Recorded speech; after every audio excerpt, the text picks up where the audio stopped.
All right. Hello and welcome to everyone to this webinar on the future of the Paris Agreement and India's commitments.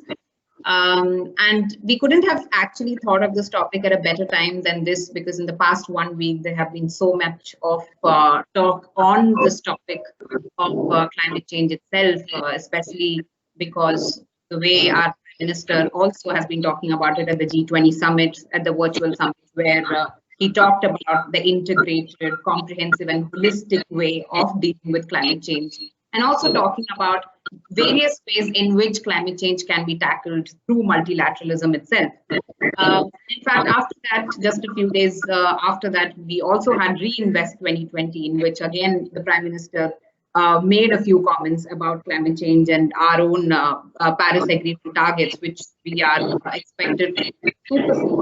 And we are already, with respect to the capacity, at least we are the fourth largest in the world. So there are a lot of already a lot of conversations happening on the subject, and so we thought it would be the best opportunity to start a conversation on this at the Department of Geopolitics and International Relations at Manipal Academy of Higher Education. And in fact, we also wanted to also reflect upon some of the geopolitical developments concerning climate change, energy transition. Also, the fact that you have a Joe Biden presidency that is expected to take over anytime soon. So what does that mean for the Indo-US collaborations in energy transition? Also, the fact that you have China, for instance, making the leap in terms of also, also coming up with fresh targets like the net emissions zero target, which they have come up with by the year 2060.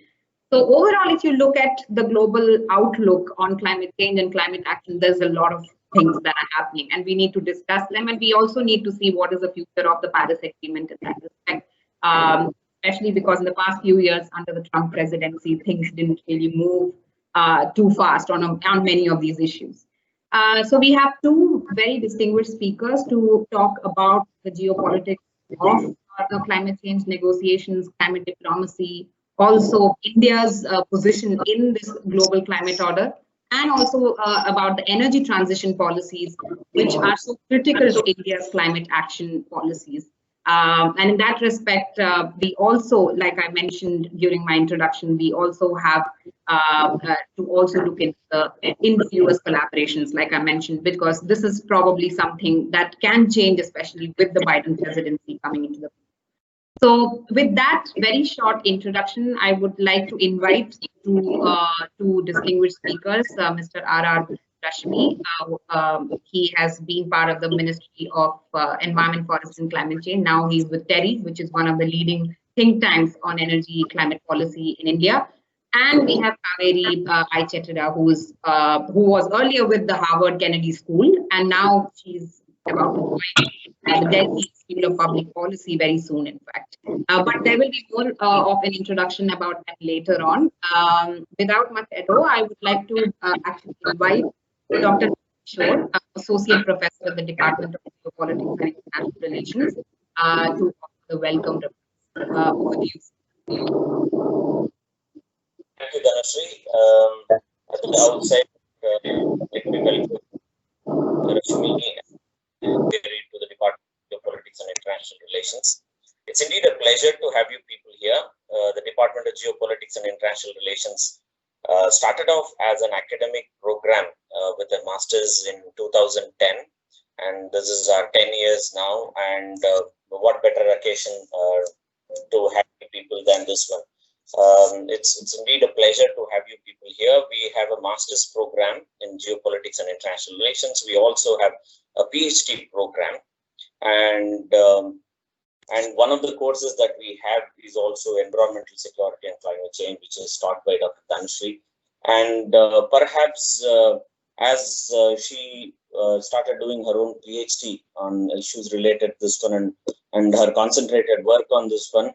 And this is part of that initiative that we are taking in the department on each person's strength and the core areas that we're working. We are organizing these webinars and other things for the sake of the students. And this is also a semester she's teaching a course on environmental security. So it's the right time that we have this one, and a lot of things happening around. The other day, Prime Minister spoke on this, and he said that we have, in fact, fulfilled much more than what was anticipated. And there are also other reports that say that we may exceedingly do well, and then we may give better targets or higher targets for other nations to catch up with. But rather than me speaking as a layman on this particular issue, it would always be a pleasure to listen to two intellectuals on this particular area. So my heartfelt thanks for both of you because you have accepted to speak to our students and the faculty. So hearty welcome, and I'm sure this is only the beginning, and we'll have many more occasions to have you people again on board. So my special thanks to both of you for having agreed to be part of this webinar. So welcome to Ms. Rashmi as well as Dr. Kaveri. I wish the webinar a grand success, and we're all eager to listen to each of you. Thank you. Thank you, sir. So now I would like to actually invite one of the master students in our department, postgraduate research scholars, Yashaswini, who will be introducing Mr. R.R. Rashmi. Yashaswini, over to you.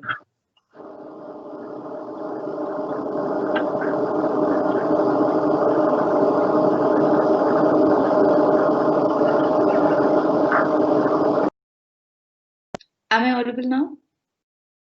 Okay. It's a pleasure to introduce Mr. R.R. Rashmi. Shri Rajni Rajan Rashmi is a former IAS officer. He was India's principal negotiator for climate change negotiations under UNFCCC for several years, and he has been a part of climate change policy making in India during and aftermath of Paris Agreement. As Special Secretary in the Ministry of Environment, Forest and Climate Change in the Government of India, he has been closely associated with formulation and implementation of policies relating to climate change, pollution, Montreal Protocol on ODS and environmental clearances, besides being the project director of Green India Mission. Currently, he is associated with Center for Global Environment Research in TERI, where he works on areas relating to climate change, mitigation, adaptation, carbon markets, and related policies, environmental policies, and actions. He serves on the subcommittee of Ministry of Finance on climate finance and is a member of Technical Advisory Board of the Civil Aviation Organization, recommending on the emission unit. He advises National Agriculture Bank for Agriculture and Rural Development on international climate businesses and co-chairs the Biofuel Standard Development Group of the Network for Certification and Conservation of Forest in India. It is a pleasure to have you, sir. The floor is yours. Thank you.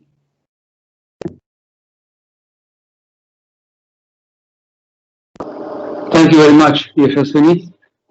Thank you, Professor Nanda Kishore and Professor Dhanasree. First of all, let me thank you, all of you, and in particular, Manipal Academy of Higher Education, for giving me this opportunity to speak to you on a subject of huge environmental and political importance. Now, climate change evokes strong and very passionate opinion, not only amongst environmentalists and civil society members, but also the policymakers, scientists, and academia. So I consider it a privilege to be able to share my thoughts with you.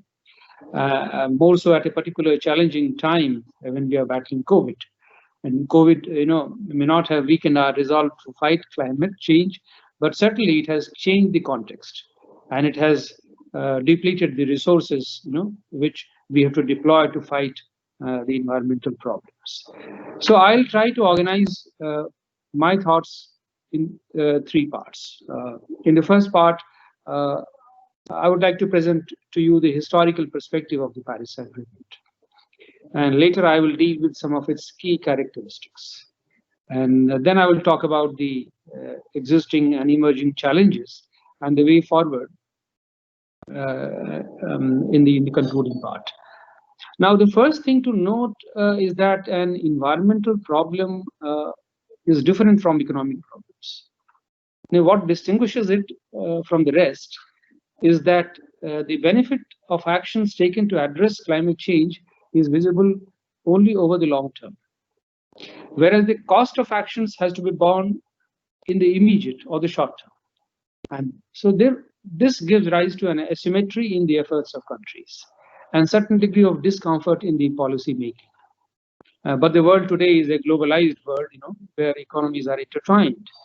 So we can no longer pretend that failure of one country to act does not affect the other, nor can we wait indefinitely for everyone to act together. The world therefore has to agree to gear itself to meet the challenge in a manner that is conscious of global responsibility, yet sensitive to the needs and aspirations of different segments of the international community. They have to be comprehensive yet fair to everyone.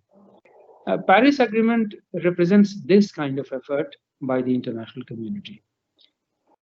It is the latest international consensus on the subject. Therefore, in a way, it tells us the limits to which the participating countries are willing to sacrifice their resources and sovereignty in pursuit of a global goal. The agreement took place in 2015 after much protracted negotiations. It signaled the end of the Kyoto Protocol and prepared the world for a new regime of actions that would kick in next year. We are only a month away from the commencement of the implementation of the agreement in a formal sense. What separates the Paris Agreement from its predecessor is its approach. Whereas the Kyoto Protocol followed a top-down approach, where the targets were decided by the international community, the Paris Agreement follows a bottom-up approach. Sadly, despite its much broader and universal approach, the Paris Agreement was rejected by the US within 2 months of its ratification and 4 years ahead of its implementation. In fact, the legal process of withdrawal of the US from the Paris Agreement has concluded only 2 weeks ago, on 4th November this year. So it's a separate matter that the Biden administration may join the Paris Agreement again soon, and it will take only 30 days for them to become full members once again. You would recall that the Kyoto Protocol had been similarly rejected by the US within 4 years of its adoption and 5 years ahead of its implementation in 2005 by the Bush administration. Now, the reasons quoted by the Bush administration for withdrawing from 1997 Kyoto Protocol were similar to those offered by the Trump administration on the Paris Agreement. The US was concerned that the deal would hurt the US economy, lead to higher energy prices, and believe that it allowed other countries to take advantage of the agreement without making corresponding efforts.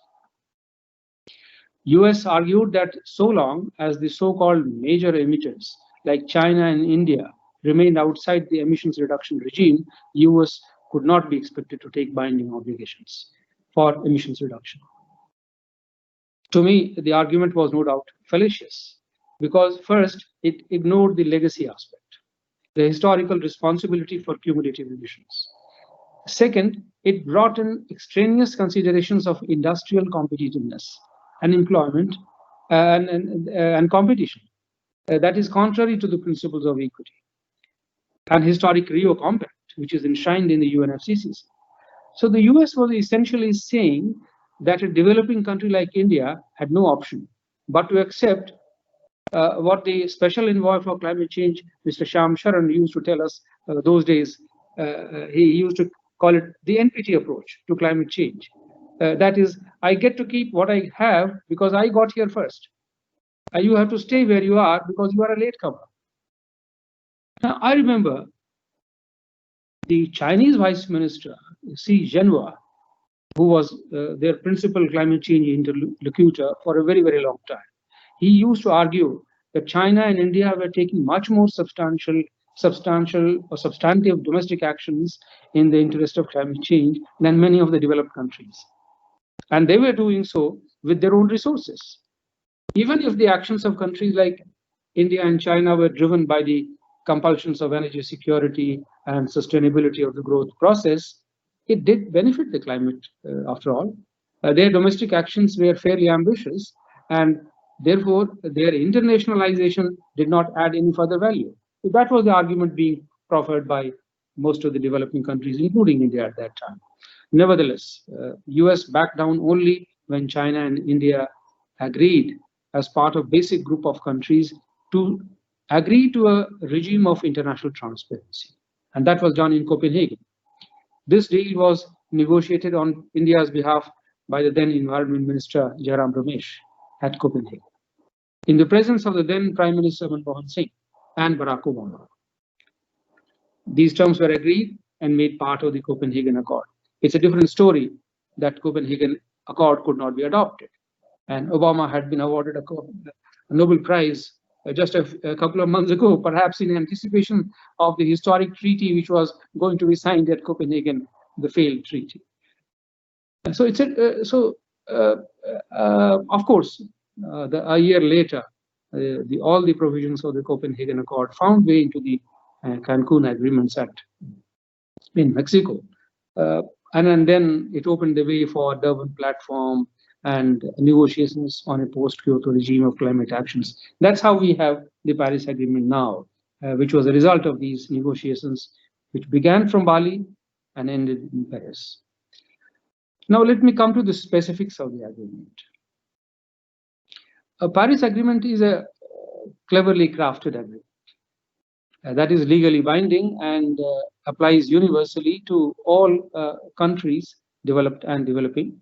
It makes it obligatory for all countries to take actions, but gives them freedom to determine their own targets. So there is no globally benchmarked template or target. Each country can reduce emissions in relative or absolute terms and decide the level of reductions according to its own national circumstances.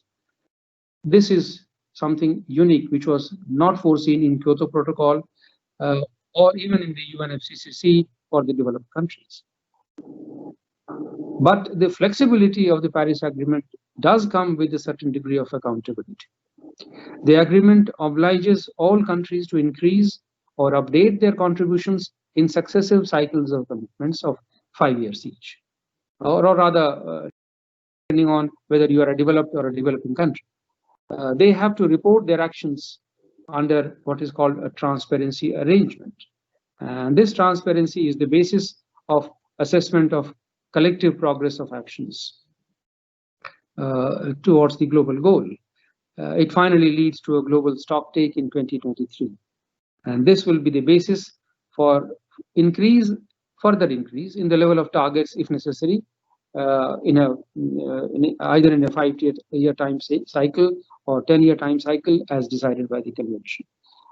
There's also a compliance mechanism for good or worse, which precludes, but it doesn't talk of punitive actions, but it talks of actions intended to promote global cooperation. What is striking is that despite these innovations, the agreement was criticized almost immediately after its adoption. Most of these criticisms center on the fact that the Paris Agreement is not ambitious enough. It is argued that the agreement would fail to ensure achievement of the climate goal. Assessment made by the UNEP, United Nations Environment Programme, says that the impact of all the NDCs announced by the countries would not help stabilize the climate below 2 degrees or 1.5 degrees above pre-industrial level as needed. In fact, some of the environmentalists in the West go to the extent of calling the agreement a license for the race to the bottom. And no doubt, the agreement does give the countries flexibility that can be misused, but the shoe is actually on the other foot. The world emissions, as we know, have hardly declined since 1990, as they should if Kyoto Protocol was properly implemented. While the G20 emissions have grown in the range of almost 10% from 1990, the Rich Countries Club, the OECD, has shown a jump of nearly 50%.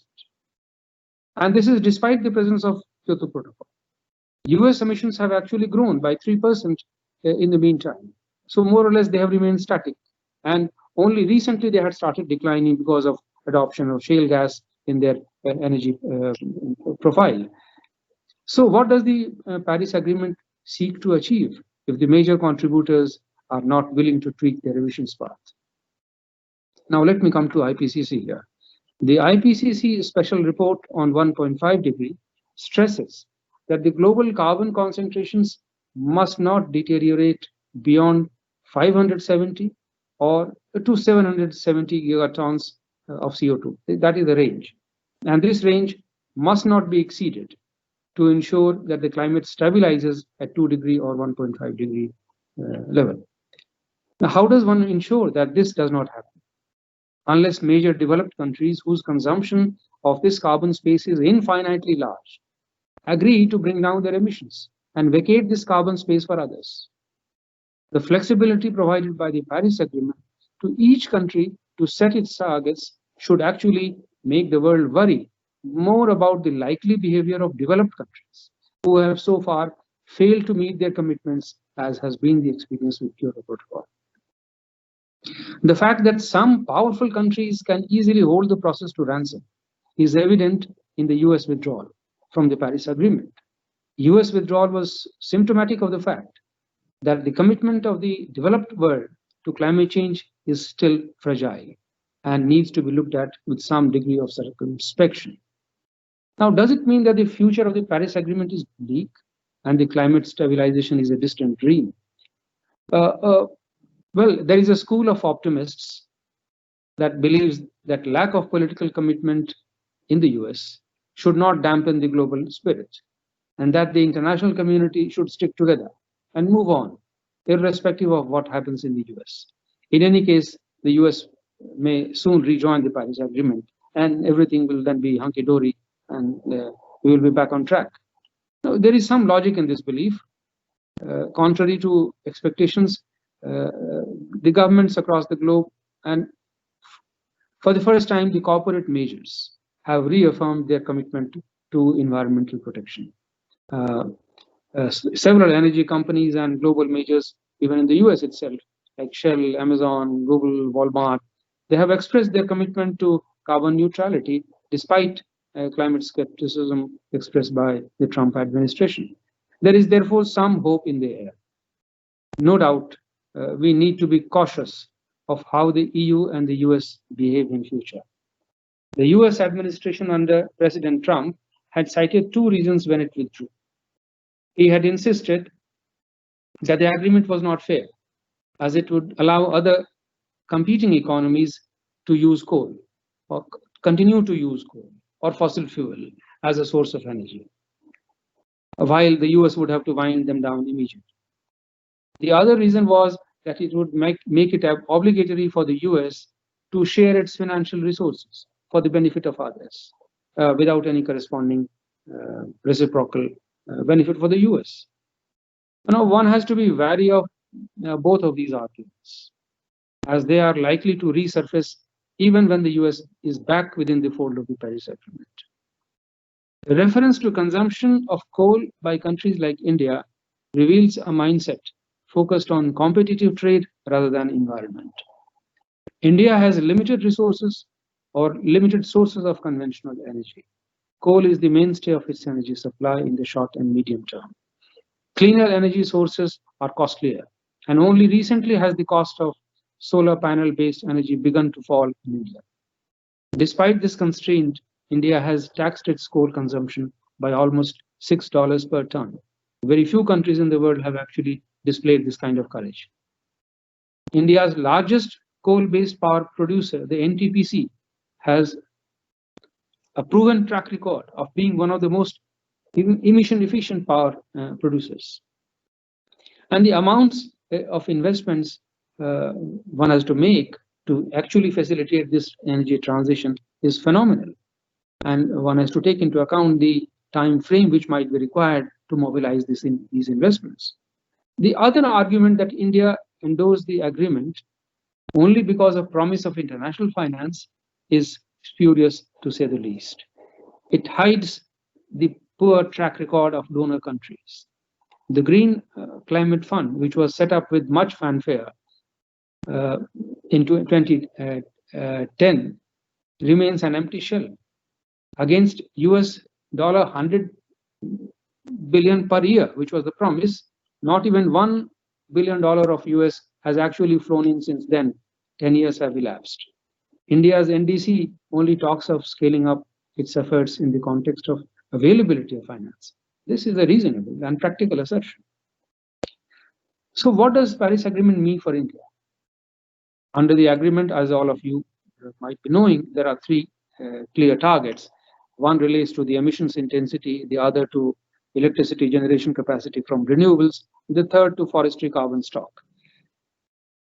The latest estimates show that the emission intensity reduction in India is already 24% in 2016, which means we have already achieved almost 2/3 of our target.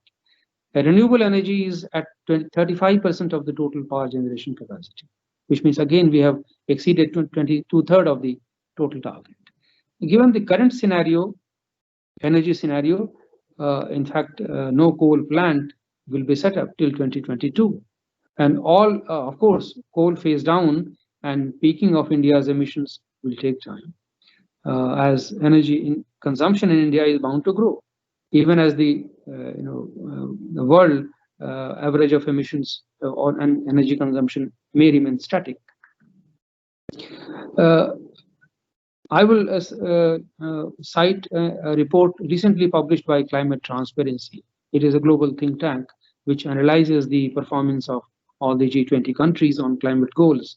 And India was rated one of the best countries as far as its performance 2-degree consistent pathway is concerned.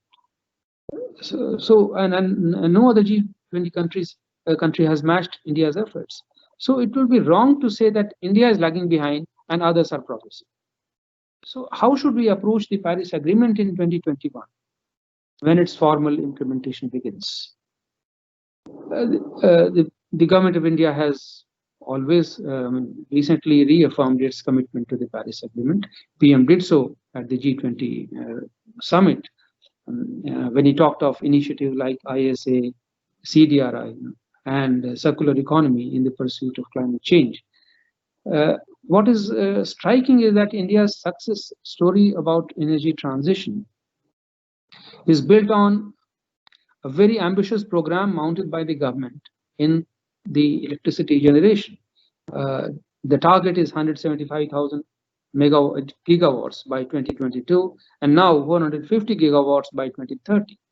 If this ambitious target had not been adopted or rolled out, I don't think India would have actually moved in the field of energy transition as fast as it has in the last 10 years. The progress is truly striking. The cost of variable solar power has fallen way below coal-fired power, and it has given rise that we might be able to, phase out some of the coal plants earlier than scheduled. PM did announce that Government of India will now provide incentives even for solar manufacturing facilities, so as to ensure that the producers do not have shortage or we are self-dependent as far as manufacturing the solar panels are concerned. Of course, much more work is still pending in the area of electricity or energy market reforms, grid integration, the transport emissions, agriculture, and above all, industrial sector, where there are currently no technology options available to replace fossil fuels. So let's look at the future. How does it look like? In the run-up to COP26, EU, China, Japan, and South Korea, some of these countries have announced their intention to move to a net zero carbon goal by 2050. China has announced its intention to do so by 2060. Hence, there is an expectation that India should follow suit and announce similar measures. This kind of concern, in my view, may be unwarranted. Most developing countries are concerned not only with climate, but also with the sustainable development goals. China is in a different box altogether. So it's likely that other countries will wait for the US to announce its roadmap towards climate change before announcing their future plans. Even the G20 countries, who have put out their leaders' statement only a few days ago, they have stressed in their meeting that utilizing the widest variety of fuels and technology options is the key to meeting world's energy needs while making the energy transition. So the message is very clear. The extent to which the signatories to the Paris Agreement update or enhance their NDCs as required by the agreement is a very fundamental issue, no doubt. But this is not the only issue. The defining question is how the Paris Agreement will shape the international collaboration. By 2023, the Paris Agreement will oblige countries to enhance their NDCs or prepare long-term strategies. For countries like India, the key to enhancing its actions is collaborative actions at the international level for advancement of transformational technologies like solar energy grids, industrial decarbonization based on hydrogen, transport based on fuel cells and electric vehicles, and availability of equity-based multilateral finance. These are the terms on which India might be willing to, I think, renegotiate, have a fresh look at its NDCs. Let me end by a brief reference to multilateralism. Multilateralism is the bedrock of mutual confidence and concerted actions that is critical for success of climate change actions. There is hope that the inauguration of Biden administration in the US will create a window of opportunity for the advent or the re-advent of multilateralism. For India, whose share in the world emissions is, as well as the world trade, is extremely low. Further progress will, therefore, to my mind, depend on how committed the developed countries are towards promoting open, competitive, and free international markets. Experience on this count has been mixed. I'll not go into specific examples, but I will rest my case here by saying that we have to be on our guard to ensure that unilateral trade actions in the name of climate change do not impede international cooperation. National actions have to be supported by mutually reinforcing actions at the international level in order to enable India to achieve both climate goals and sustainable development goals. I'll end here. Thank you very much for listening to me. Thank you so much, sir. So that was a really good overview and a historical background as well to the negotiations process and what it means for what we are seeing today and also for the future and where India stands in that entire debate. And I'm very glad you also reflected upon some of the arguments and counter arguments that I usually put forth in this discourse. So I'm very happy that you have covered such a vast ground in such less time. That's really great of you. So I will now invite Sakshi, another postgraduate research scholar in our department, to introduce our next speaker. Sakshi, are you there? Am I audible? Yes, go ahead. Good afternoon, everyone. I'm delighted to introduce the second speaker for today, Dr. Kaveri Iychettira. In February 2021, Dr. Kaveri Iychettira will begin her appointment as an assistant professor at the IIT Delhi's newly established School of Public Policy.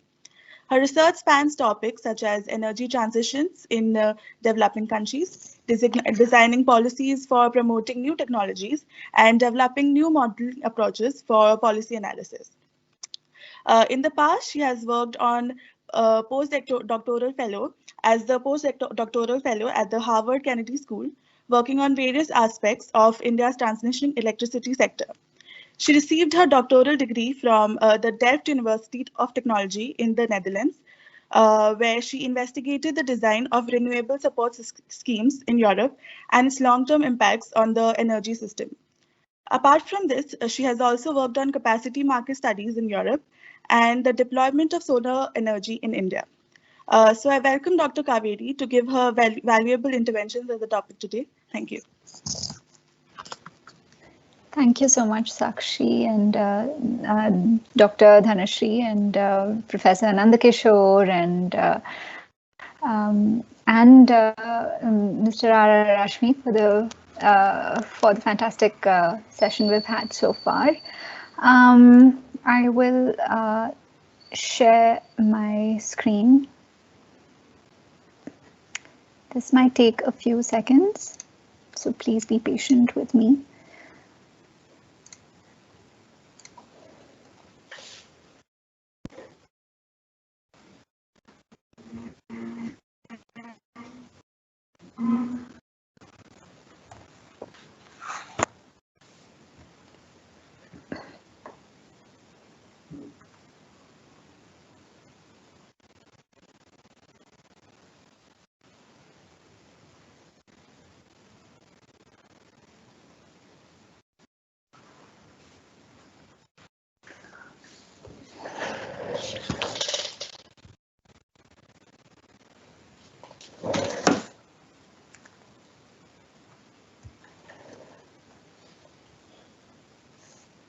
Is there a problem with loading the PPT?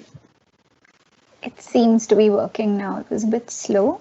Yeah, it's working now. Yes. Yeah. Yeah.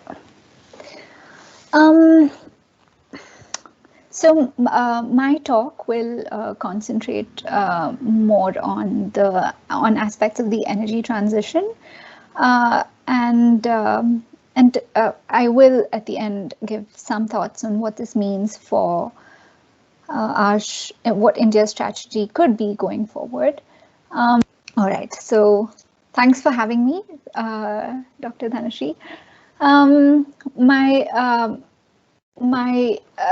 So my talk will have basically these three components: the global energy transition, India's energy transition, and potential collaborations between the US and India. Why do we need an energy transition? Well, mainly because energy emissions from energy are contribute the largest to climate change, and they are increasing, and they will only increase. So India will need far more energy than it does today, much like the rest of the developing world.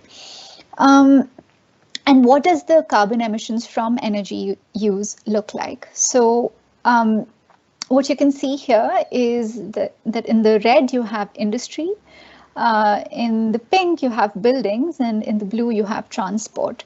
And the wedges that sort of stick out are the parts that are harder to abate, the ones that we don't have technology to abate yet. But the rest of it, about 60% of it, we can be optimistic about transitioning to a zero carbon way to provide this energy. So like Mr. R.R. Rashmi mentioned, what we know is transitioning is the massive decline in the costs of renewables. 10 years ago, when I was working on renewables, we had not even remotely imagined that the costs would decline to this extent. Part of the reason India is able to make such great strides in investing in renewables is because the costs have declined massively. And we have to thank a lot of the pioneering countries like Germany, and even to some extent, mainly Germany, many other European countries as well, who created a demand for this and sort of set off a global supply chain to supply that demand. What is even more striking is that coal is no longer the cheapest to invest in across many parts of the world. And by 2030, it will be cheaper to build renewables than even run coal in all markets. Today, over half of the operating coal fleets cost more to run than new renewables. Now, this is huge. We have sort of reached a tipping point in many ways. However, there are still challenges. So the biggest challenges to abating carbon dioxide globally in the energy sector is industry, transport, and storage. So I think these are the three main areas where we don't have the answers yet, although the costs of storage are declining pretty significantly. How is the energy transition doing in India? So we've had a lot of successes. We've deployed solar and wind energy through very supportive policy and pretty supportive business environment as well. Like I mentioned earlier, renewables is currently cheaper than coal, both to invest in and to operate. Co-benefits such as air pollution from coal provide strong rationales to decarbonize both electricity and transport, and sort of to either move away from coal or make coal generation cleaner. And one of the advantages we have as a developing country is that there is lesser to change as compared to developed countries. So there's lesser path dependency. In many ways, it might be easier for us to transition to a low carbon economy than it is for places like the US. What we could do better. So far, we have about 10% of electricity generated that comes from solar and wind. So even though we have a huge capacity of 80 gigawatts, in terms of the actual generated energy, that's still really low. So about 80% of our energy comes, definitely more than 70% of our energy comes from, the electricity generated comes from coal, which is still quite a lot. But more than that, even if we have a huge amount of investment in renewable energy, once that level of renewables reaches, let's say, 30% or 40%, or in terms of electricity, in terms of energy generated, not capacity, we will have massive challenges to integrate that sort of renewable energy. So basically, what will start happening is that places which generate solar energy will have more and more generation from solar at a time that nobody else might need it. So energy, unless it is stored, or we can intermittent renewable energy, unless we store it or figure out a way of making it flexible, either through time or space, we will have challenges to integrate renewables beyond 30 to 40% in my, according to my research and recent studies as well. The coal transition is limited by several socio-economic constraints, which I'll come to later.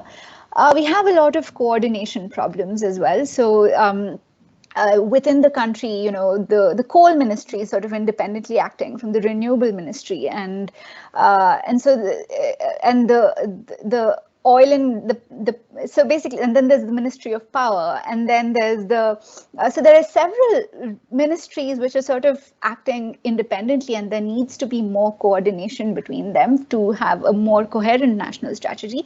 But I think what is even more challenging is the political aspects between the state and the center. So even though the center wants to have strong renewable targets, many state governments are pushing against it now, because basically until now their investments in renewables have been pretty expensive for them. Even if in the future it might not be. And so there are several political challenges as well between the states and the center. And another huge challenge is that there's no clear path yet to decarbonize transport and industrial energy use. So these are the main sort of challenges. I'll go into detail, into more detail on some of them. So this is sort of the good news, right? We've got strong policy environment supporting solar and wind capacity. Please keep that in mind. We've got strong policies to support energy efficiency. We're one of the least energy intensive economies in the world, I think. We've had great success in deploying and adopting LED lighting, which hopefully shows the path to implement other energy efficiency measures as well at scale. And we've also got somewhat of a promising set of policies to support energy storage and electric mobility, although the government has been going back and forth a little bit on electric mobility. So, so this is one challenge in India's energy transition that we need to think very seriously about. So one of the major characteristics of India's energy sector is that most energy transactions happen within state boundaries, and this is an artifact of the it's basically because India's electricity sector was driven mainly by the states and with some support from the center. So state governments the consumption and generation and transmission, all of these aspects, segments of the electricity sector are all governed mainly by the state governments. And most transactions are also locked in long-term PPAs, which provides very little flexibility in technical terms, because your financial arrangements determine how energy should be consumed or produced, rather than, you know, maybe flexibility requirements or reliability requirements. So now this is going to be a serious problem going forward as we have more and more renewable energy. For instance, in one report from Terry finds that in 2030, during an hour with high renewable energy, more than 40% of the total Indian electricity demand needs to be met by electricity that crosses an interstate border. So we need, it's essential for electricity to flow freely between state borders in order to integrate large shares of renewable energy. This quote talks about how it's not only important for integrating renewable energy, but also purely from a cost point of view. We can reduce variable costs of generating electricity across the country by about 20%. Even today, if we just change our dispatch mechanisms, we can reduce costs by about 20%. However, this is extremely complex. So on the technical side and the economic side, this makes sense, but this is very complex, mainly because cost recovery issues limit interstate trade. So we all know that Indian discoms are under huge financial stress. So one of the reasons that interstate trade cannot happen very easily is because cash flows are a huge limiting factor. So discoms just don't have the money to pay for the electricity they buy immediately. So what they do instead is they buy electricity from their friends, that is the generating companies in their own states, to whom they can pay later. And so this is not a problem that developed countries face.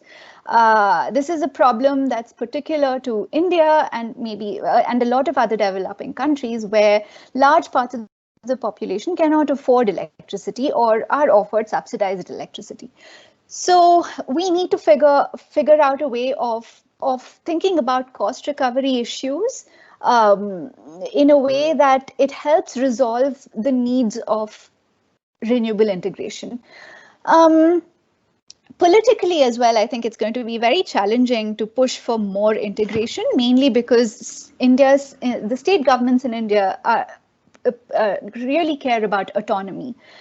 And even if we do implement a market mechanism or some sort of mechanism which allows dispatch across India, we will end up with a lot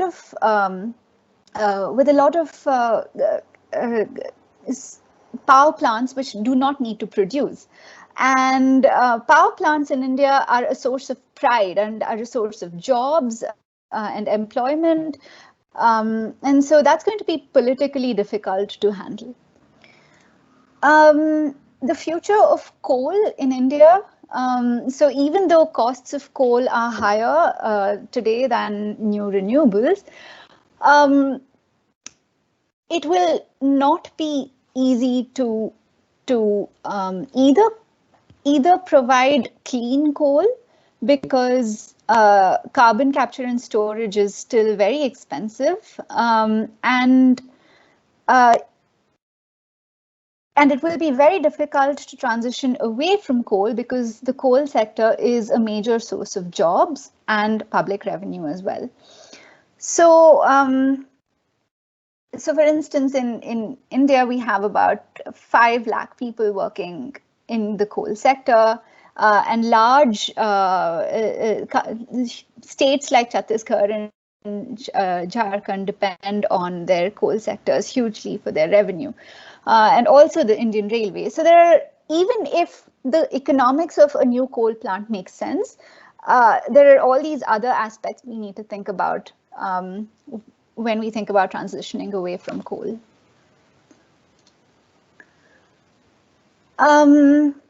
So we don't know yet how to decarbonize transport or industrial energy use in an economically viable way.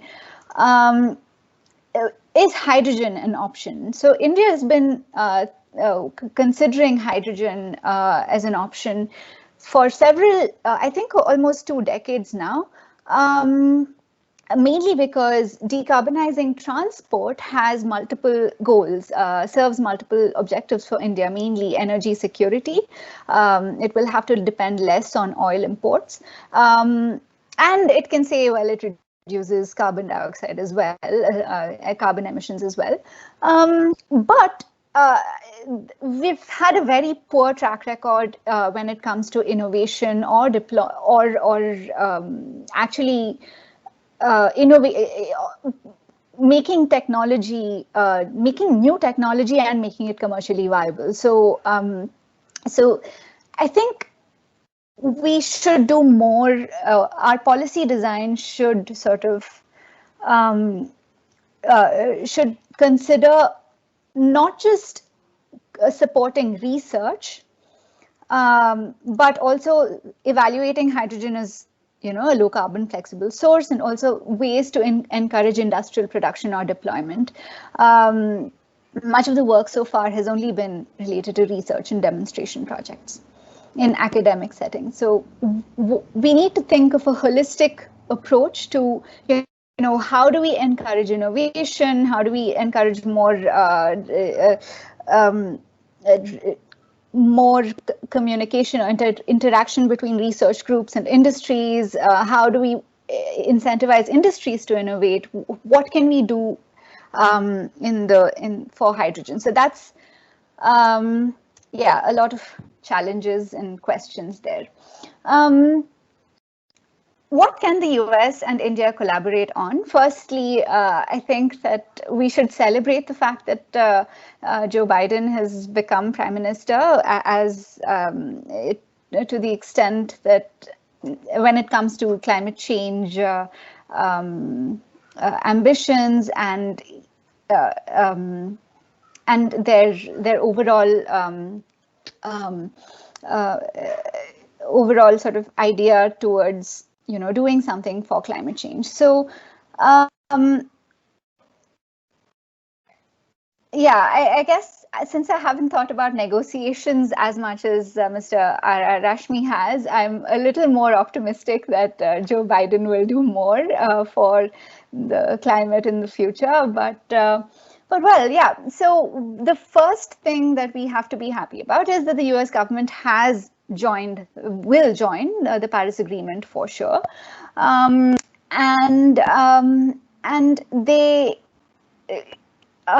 they do have, they claim that they have a commitment to provide and sustain more than 100 billion in annual assistance for emissions reduction, although like Mr. Rashmi mentioned, not much has come has come towards this goal so far. However, as far as the collaborations that are already underway are concerned, I am quite more familiar with the collaborations with respect to energy, so I will stick to those. I have a lot of one of the main collaborations have been the NREL and USAID partnership, which culminated in and is also leading to several reports. One of the first reports that they came out with was called the Greening the Grid report, sort of a flagship report which spoke about challenges to integrating large-scale renewables in India and possibilities as well. We did not have a comprehensive report like that until the Greening the Grid report came up, and it's also led to a lot of conversations about how markets should be changed, how coal plants should become flexible, how the way we look at our energy system itself needs to change with sort of renewables as a centerpiece. So I think that this report was hugely successful, and it spawned lots of efforts everywhere. And the other partnership they have is called the PACE partnership to accelerate, again, clean energy. So here also they have strategic energy planning for RE deployment, which means that they're going to help with tools for forecasting renewables, which is very important given its intermittence. How do you scale up grid-connected distributed renewables? What sort of policies and regulatory environments do you need for that? And how do you innovate and procure when it comes to RE, when technologies are changing so quickly and business models as well? Another interesting collaboration is the mission innovation, where this was a compact at the beginning of the Paris Agreement between top 20 countries responsible for 85% of government investment in clean energy technology. So these 20 countries agreed to double government investment over the space of 5 years. And in India, about 17 million has been allocated to support collaboration between innovators in the mission innovation countries and Indian institutions. A Clean Energy International Incubation Center has been set up. So promising steps here. What can we focus on in the future? I think that hydrogen is definitely one possible and actually important area for collaboration. Both the US and India can benefit from collaborating on this. Storage as well, I think, both in terms of what sort of policy environments are necessary, what sort of institutional arrangements might be necessary to regulate storage or provide a good sort of economic environment for it to, for private sector to grow. I think this is extremely important, especially for India. So develop affordable and retrofittable carbon capture technology for coal power plants. Coal is not going away in India anytime soon, and we need to think of a way to figure out how to make it cleaner than it is today. In terms of, I think we also have to push to collaborate on institutional capacity, so on an institutional aspects. So many of the challenges, such as addressing, I'm so sorry for this typo here, addressing socioeconomic obstacles to reducing coal dependence. Now, this relates to the idea of jobs and revenue, and these challenges are common to both developed and developing countries as well. So large areas in the US, in Australia and China as well, are dependent on coal for their economy, and there are huge political consequences of transitioning away from coal in those places. So this is a challenge that all of us have to work on together. Whether we want renewables or not, renewables are going to come, and we need to figure out a way of ensuring a just transition, to use the common and popular word these days. Joe Biden in his climate change plan also spoke about building climate change monitoring mechanisms. So India is one of the most vulnerable countries for climate change. And if we don't know how climate change is going to impact us at a regional level and at an economic level, we will not know how to adapt. So I think there is a lot of scope to collaborate on monitoring climate change itself, and building innovation ecosystems. So innovation is sort of the key for the future, whether we want to become economically stronger, whether we want to reduce our climate change impact, we need to innovate. And I think what we can both work on together is thinking about how to build an innovation ecosystem, and not just sort of an incubator here or a lab there, but how do we bring different disparate actors together to work on creating something new. And another way to think about this is not what but who. So all our collaborations are dependent on the topic, okay, hydrogen, or improve renewable energy integration, but maybe we can think about collaborating also on at a system level, so if we can strengthen local collaborations between academic institutions, between other public institutions and business institutions, maybe that's another way of thinking about organizing this collaboration. So that's about it from me.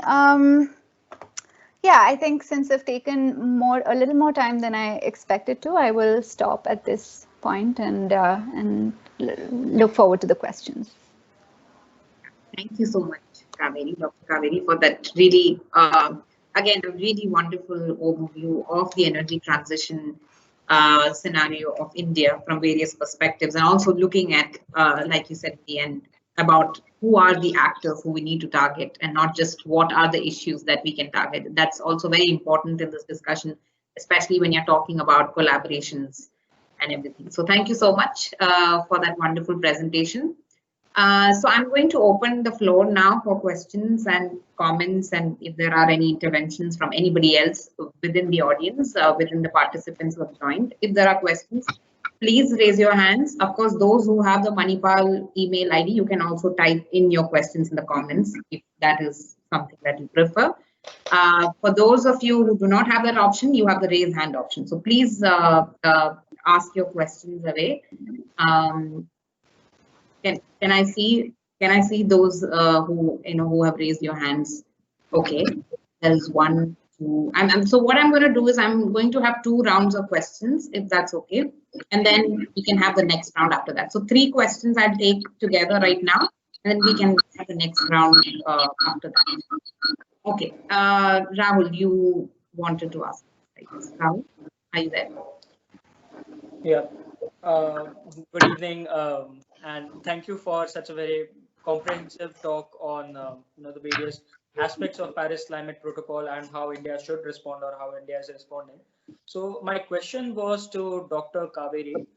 It was pertaining to the point of renewable energies where you talked about. So if I'm not wrong, as far as I know, solar power plants take up more.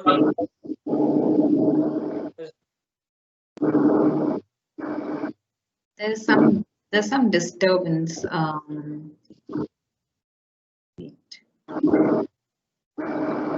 you? Yeah, Rahul, can you talk now? I think that's gone. Yeah. Yeah. So what I wanted to ask is that renewable energy, such as solar power plants or with the ones with photovoltaic cells that are being utilized, they have a large consumption of land for energy generation, which is much lesser than the land footprint that nuclear energy or some other cleaner energies utilize. So my question was just that while we talk about renewable energies or energy transitioning in to meet the what do you say, the goals of Paris Climate Protocol. I wanted to ask, why is there much of a focus on renewable energy apart from hydrogen, nuclear, or other clean energy which utilize less land or less other resources for electricity generation? So, is there any particular rationale in promoting renewable energies per se, or is there a lack of innovation or lack of other components that are preventing us to go for alternative, cleaner sources of energy? Thank you. Yeah. Thank you, Rahul. Yashaswini? Yes, ma'am. My question is to Mr. R.R. Rashmi. If we actually look at the Montreal Protocol, the success is due to it's largely because of the commitment of the leaders as well as the country on how much they focused in order to save the ozone layer.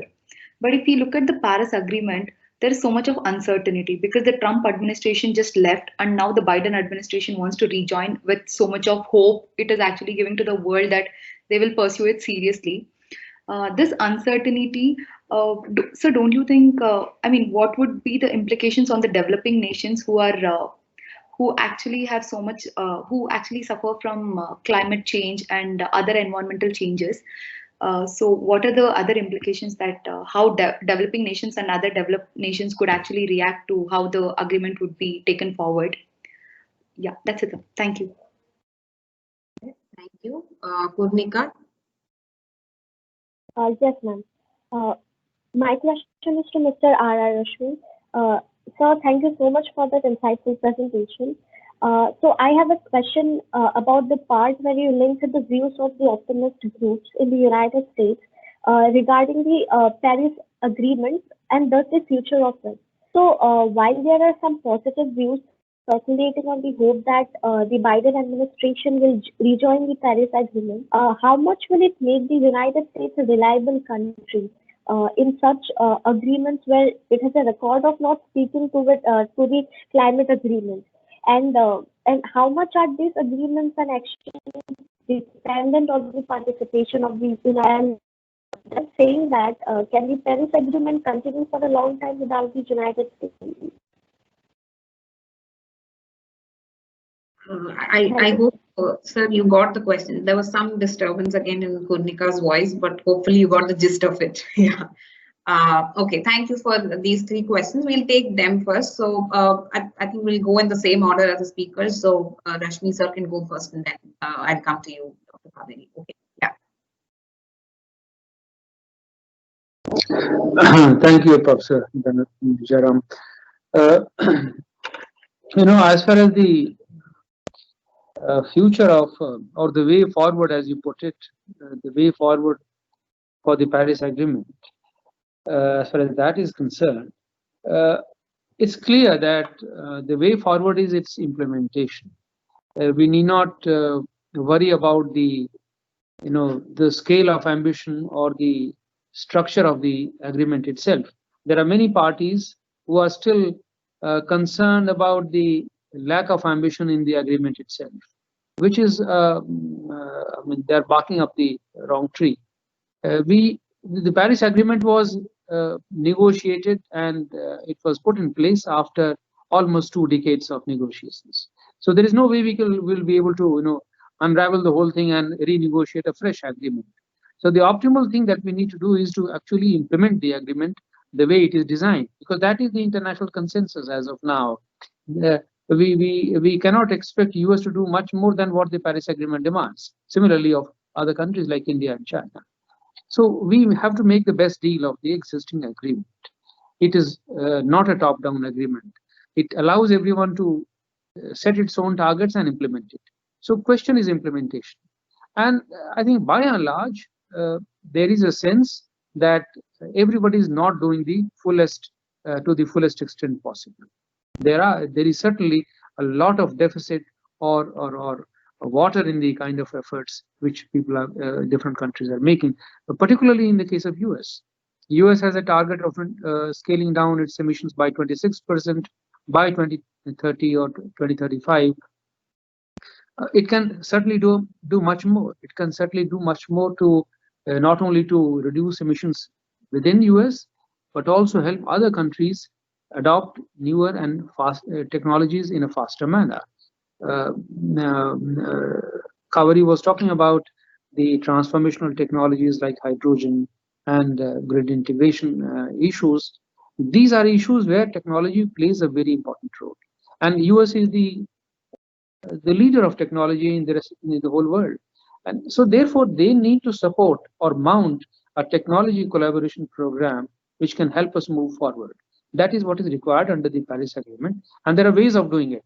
The agreement provides for technology mechanism or financing mechanism to be undertaken globally. Unfortunately, the major powers of the world still believe in bilateral action rather than multilateral action. This is something which we will have to keep negotiating, but implementation is the real issue, and we will have to put as much our forces behind this as possible. Why it was Montreal's protocol succeeded and why have the climate treaties not succeeded? It's very clear. The Montreal protocol succeeded primarily because it had a financing mechanism with it. There was a Montreal fund. There is a fund with Montreal protocol, and that fund provides resources to each participating country to reduce the use of ozone depleting substances, and they are paid according to the number of tons which they reduce based on incremental cost. So that is the formula which they follow. But unfortunately, this formula has not been adopted in case of climate change, because climate change, the reduction of greenhouse gases, there are a number of gases which are involved, primarily CO2, but the quantum is so large that the current funds are not adequate. And that is why Green Climate Fund was designed. But unfortunately, there is no willingness on the part of the rest of the world to put its money where its mouth is. So that is a problem. About Biden administration, will US be a reliable partner, and can we succeed without the US? Certainly not. I mean, if we really want the world to move towards a carbon neutral world, cooperation and participation of US is certainly very important. I mean, we can decide to move ahead irrespective of what the US does, but its impact will be limited. After all, the climate change has taken place not because one or two countries, but all the major economic powers. So it is important that the US, being the superpower in the world and the largest economic force in the world, remains within the fold and pushes not only others but also pushes its own domestic economy in that direction. Thank you. So to respond to Rahul's question, why not nuclear or hydrogen, especially when solar has such large, consumes so much land, and land is a constrained resource in India? That's a very good question. The answer, unfortunately, is very simple. It is because economics plays the biggest role in determining which technologies are adopted. So solar became cheap, and and India needs energy. Although I suspect that economic constraints will show up also in terms of land as well. So for instance, Bihar has adopted far less solar than many other states, mainly because agricultural land is much more fertile in Bihar and they don't want to give it up. So yeah, nuclear, as against earlier expectations, costs of nuclear have only increased and are consistently increasing. There are no solutions to issues such as safe disposal of nuclear waste. Safety is a huge concern for nuclear, and hydrogen we just don't have viable technology yet. So that's the answer. Yes, sir. You may also answer. Yes. I just wanted to supplement what Kaveri has said about the land question. When we generate renewable energy from the solar utility plants, which involve a lot of land, and keeping this constraint in mind, the scheme of Kusum has been launched by the Government of India, which wants to promote the renewable energy on agricultural lands and also help the farmers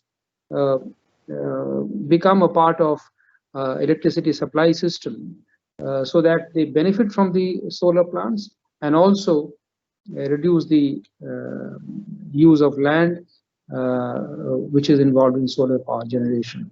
So this aims at generating almost 10,000 megawatts of power by allowing the farmers to set up small solar panels in their fields and generate energy and supply it to the grid at a cost which they are prepared to supply to the grid. Otherwise, they can consume the power that they produce. So this is one way of finding a solution to the problem of land involved in renewable power generation. But of course, as she has said, the economics will play its part in future. Maybe the hydrogen will become cheaper in next 15 years time, at least not cheaper than solar, but it will become cheap enough to be able to be fed into the grid system, and then perhaps the whole economics will change. Thank you. Thank you. And are there any more questions from the student side? Yes. Okay, I see only one hand up. Alina, you want to go ahead? Sure, ma'am. Good evening, everyone. First of all, I'd like to thank you. I'd like to thank Kaveri ma'am and Rashmi sir for delivering such insightful talk on this particular topic. My question is to Kaveri ma'am. I remember in one of the documentaries Dhanasree ma'am shared us for the course. Actually, I remember Elon Musk talking about the Giga factory. So I was thinking about like when coming to India-US cooperation in the renewable energy sources or sector as such. Are there any private sector cooperation as such, or is there any chance for anything of that sort? Because I suppose India has a lot of private sector actors that have the potential for such initiatives in India. So is there any possibility, or is there any chance, or is it anything of that sort is happening right now? So yeah, this is a fantastic question, but I'm not optimistic about this, mainly because of the dichotomy or the sort of yeah. So the challenge or the contrast that Rashmi sir put up earlier, he spoke about how the US keeps talking about industrial competition versus equity, and so there is a lot. The US wants to innovate technologies and sell it to other countries. They don't want to help other countries innovate because it's not in their interest. So and I shouldn't have said the US, I should have said private companies in the US. So for instance, most, if you see the best tech companies, most of their research centers are organized are located in the US itself. So I would be very surprised if Tesla came here and said, you know, we want to research and innovate in India for India. We will have to do that ourselves. And as long as private interests are the only thing driving these companies, I don't see how there will be, cross-country innovation, because it's against their self-interest, it's against competition. So maybe Rashmi sir wants to give his thoughts on this as well. No, you are absolutely spot on as far as the technology issue is concerned. US and the position taken by the US is actually driven by its own its corporate sector. They don't want to share technology for charity. There are deep commercial interests involved, and they don't look at the environmental challenge before the world as the necessity for them to share their technology freely or in a manner that it becomes affordable. So it's a different ballgame altogether. It's extremely difficult for the US to do it alone. That is why it's there, and we from our experience of negotiations on the technology issues within the UNFCCC, we know that this is not going to happen immediately or even in the near future.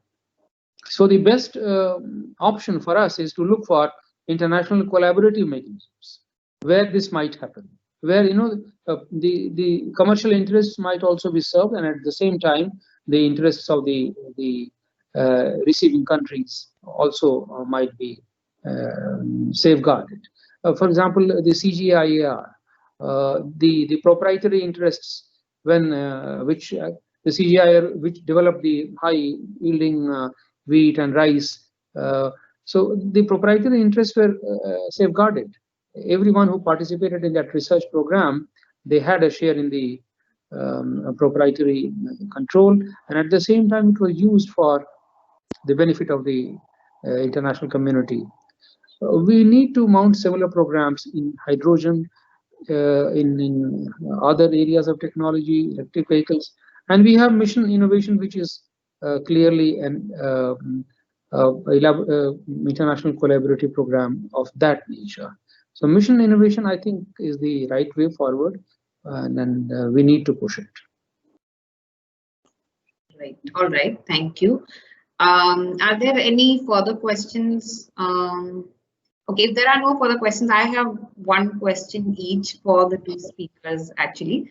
So starting with Mr. Rashmi, so you also mentioned it during your talk as well about China's new target and about the net zero emissions, which is something they are planning to achieve by 2060. And similarly, a lot of other countries have also come up with their carbon neutrality pledges. Now this has become the new fad in climate politics, at least.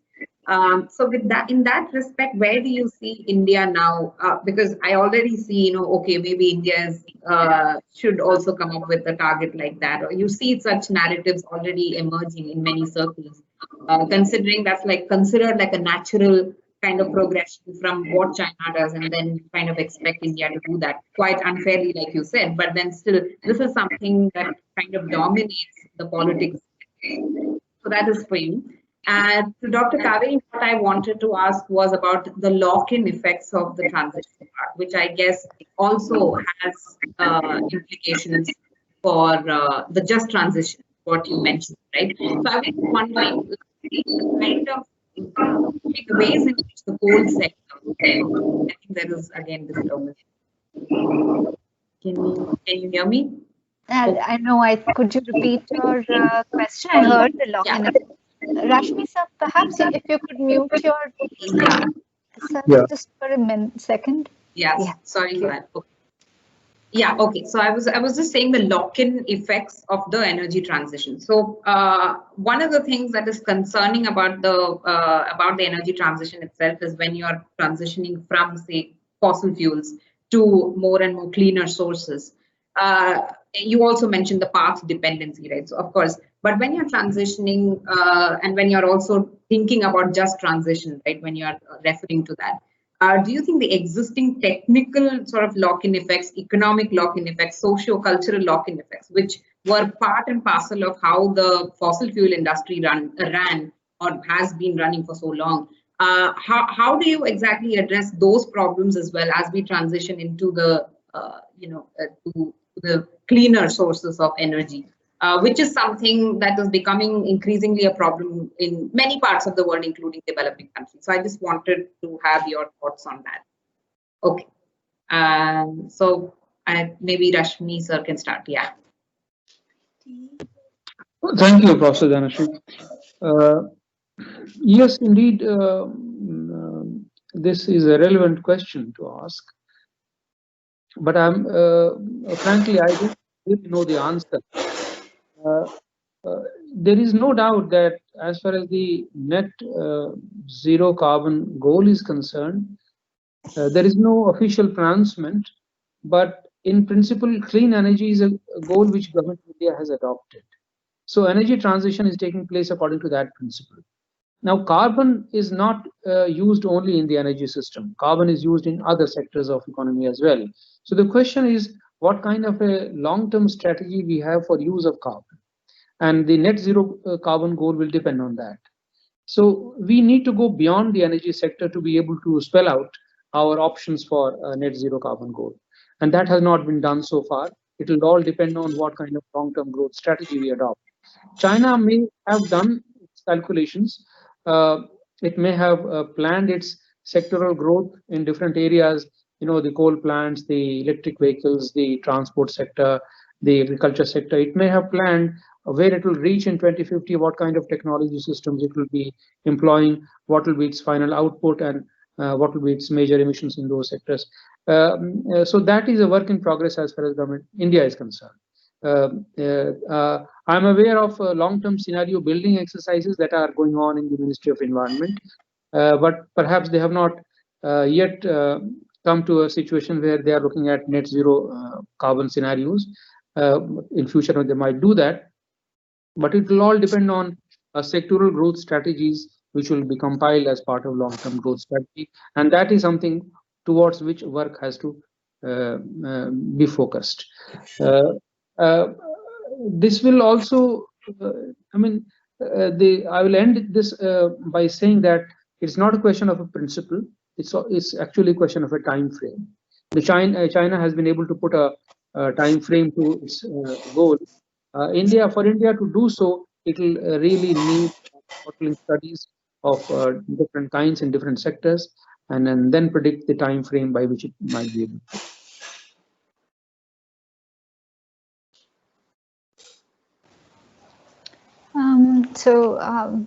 Yeah, let me address the question that Professor Dhanasree asked me about lock-in path dependencies.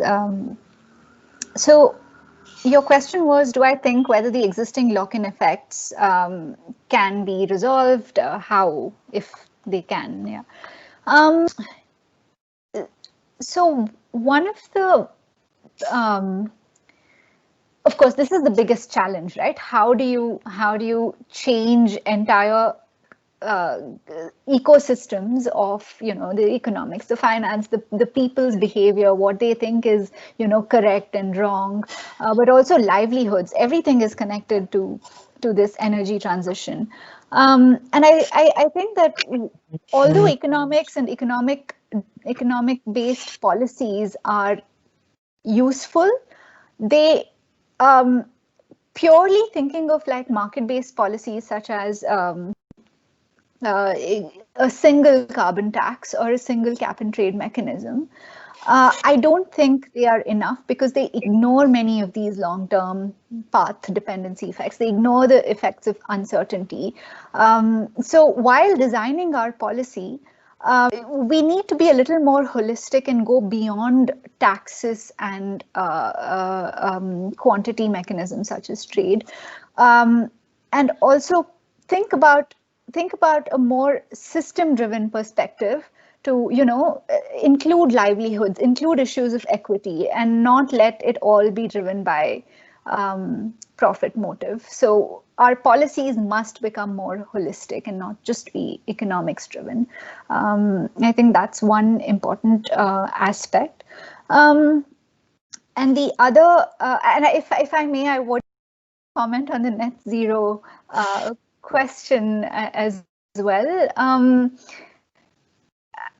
although I don't have an opinion on India's stance internationally, I think domestically there is enough and more incentive for ourselves to be as carbon neutral as possible, mainly because if we don't, we will be one of the first to suffer.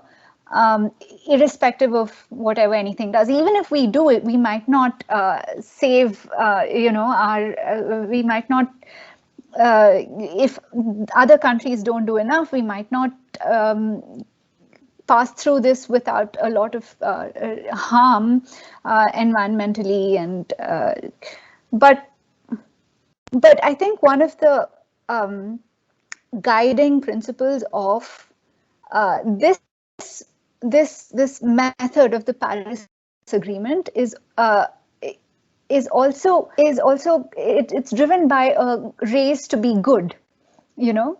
So if one country says I will be carbon neutral, and then it sort of puts pressure on other countries to sort of do the same. So I think that is a great thing about the Paris Agreement. It doesn't put any external goals, but it sort of, without really saying it, creates sort of motivation for each country to push harder and harder.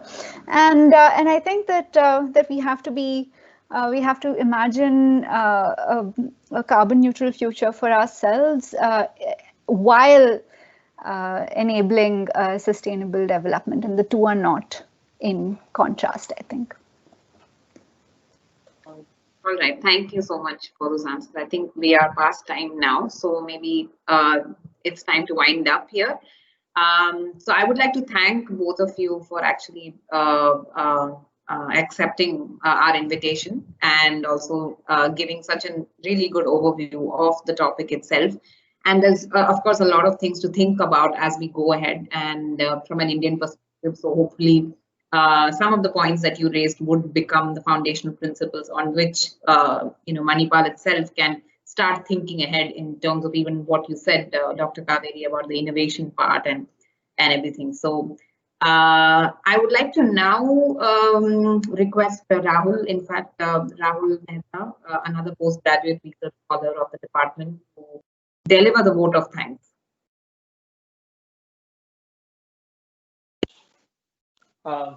Hello, and so I would like to start by thanking the presenters, Dr. Kaveri and Mr. R.R. Rashmi, for a very comprehensive talk on the future of the Paris Climate Protocol and how India could address it. It is a very timely and a much needed intervention for us to think, even in Manipal or domestically, on how to think about this issue in a variety of different ways, which we possibly or probably weren't open to as of yet. And it gives us different think on how to expect or what to expect from the next US administration as well regarding the future of the Paris Climate Protocol. So I would like to thank the speakers for that. I would also like to thank Professor Arvind Kumar, Head of Department, Department of Geopolitics and International Relations, for facilitating these kinds of initiatives for us to have interactions with eminent speakers like yourselves, even in these difficult times through virtual mode. I would also like to thank Manipal Academy of Higher Education for supporting these initiatives overall and working in conjunction with the department to provide students like me an exposure to people like yourselves.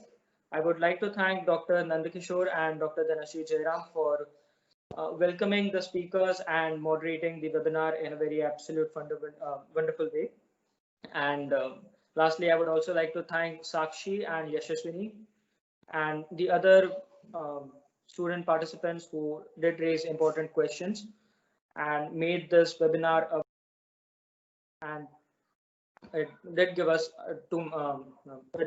takeaways from this webinar to ponder upon in the future. So thank you everyone for a wonderful webinar, and we look forward to such interactions.